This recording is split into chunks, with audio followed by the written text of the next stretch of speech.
were really just the best of friends. It's always a rush. There's never enough time. Thank you. You're welcome. My name is Brooke Ellison. I'm from Stony Brook, born and raised on Long Island. My name is Jean Ellison, and I'm Brooke Ellison's mother, and I take care of her. When I was 11 years old, I was walking home from my first day of school in 7th grade. I was hit by a car, which was an accident that left me paralyzed from my neck down and on a ventilator.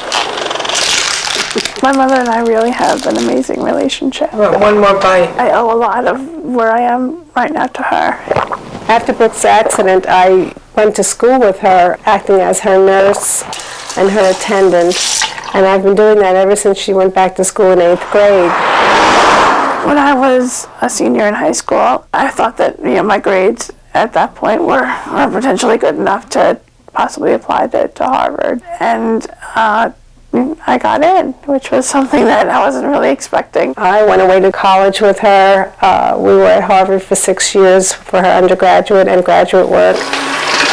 After I returned home in 2000, my mother and I wrote our book together. We're very close. It's a team effort, so we can't do it alone.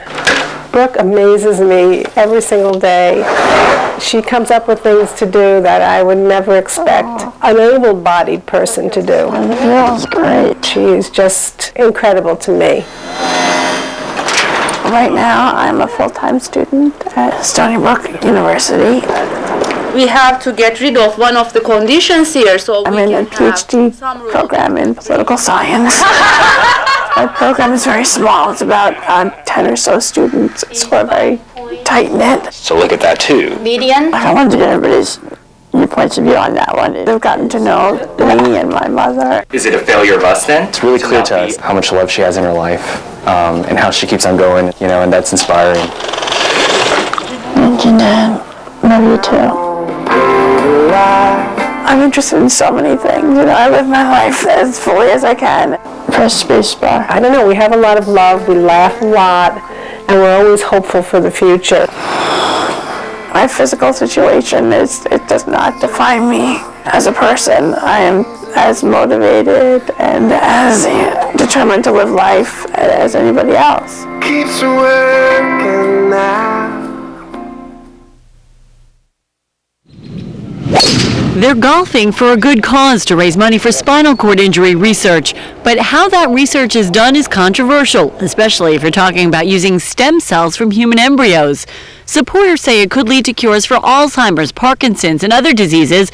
Opponents say it's immoral because it destroys life. Joe Testaverde of Wanta says he doesn't agree with using human embryos. I don't think I would really be too happy about it. I wouldn't. I would love to walk again more than anything. Joe is paralyzed from the waist down after a serious swimming pool accident 5 years ago. He does support a proposal by Congressman Peter King because it provides an alternative.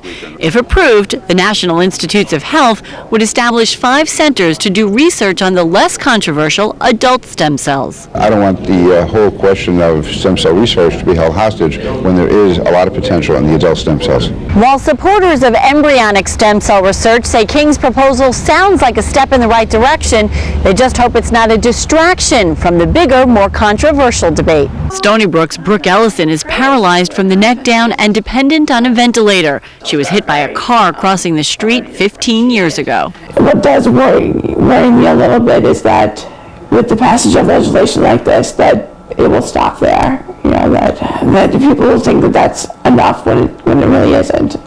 There's so much more potential out there that really needs to be explored. The need for research isn't the question. How it gets done still is. Shari Einhorn, News 12 Long Island. 90, and I've never let my physical situation stop me from doing anything. Brooke Ellison struggles with simple tasks each and every day. She was hit by a car at the age of 11 and ended up paralyzed. Now the 26-year-old woman from Stony Brook is contemplating possibly her biggest challenge of all, running for New York State Senate. As long as I can make a difference in the areas that I feel most passionate about, and that's really what's most important to me. And what Brooke is most passionate about is state-funded stem cell research. She says when her role model, Christopher Reeve, passed away, she realized that she couldn't let him down.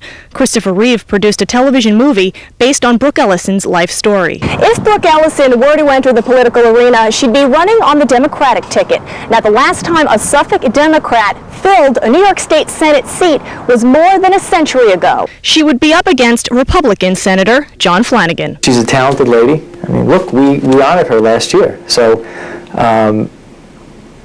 I would welcome the opportunity to sit down and talk to her. If there's something that we can work on. Flanagan, who's now serving in his 19th year of government, says stem cell research is a very complicated issue. I don't believe it's going to be resolved overnight. And looking at some of the background, some of the issues involving embryonic stem cell research have really only been around 6 or 7 years. So it's not like there's 20, 30, 40, 50 years to look at. If there is some way to respect the moral and ethical divisions that exist all across the state and frankly across the country, I want to work towards that. Liz Burke, News 12, Long Island.